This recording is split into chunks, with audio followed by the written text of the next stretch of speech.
दीर्घ 3 दिन धरी लड़े करी शेष जीवन हारिछंती फकीरमोहन कॉलेज सामने आत्माहुति उद्यम करिथिबा सौम्यश्री विसी।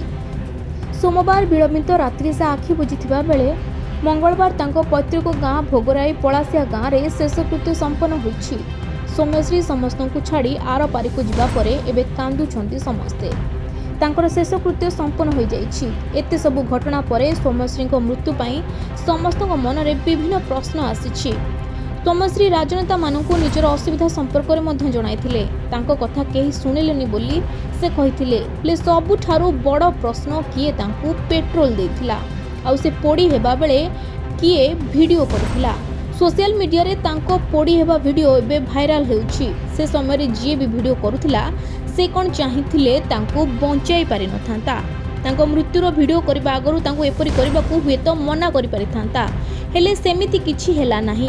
तांको सांग माने ए घटना पई उस्काइथिले ना एहा पछरे किछि सत्यता अछि। ए सब प्रश्न एबे साधारण लोकक मनरे प्रश्नवाची सृष्टि करिछि। पुलिस घटनार तदंत करबा और दोषी को दंड देबो बोली कहिछि, हेले प्रकृत घटनार मूलकु जिबा दरकार। सौम्यश्री हुंतु कि केही भी हुंतु जानि सुनी केही मृत्यु को डाकिबो नाही। जदि सौम्यश्री एपरि करबा पई निष्पत्ति नेले तेबे तांको पछरे कहार हाथ अछि। तांको सांग माने जदि एकथा जानिथिले तेबे काहेकि रोकिले नाही। सेपटे घटनार तदंत हेबो आ जे दोषी थिबो ताकु दंड मिलियो बोली सरकार मध्ये कहिसंती। से राजनेता हुंतु कि कोनोसी सांग हुंतु आईन निश्चय दोषी को दंड देबो बोली कुहा जायछि।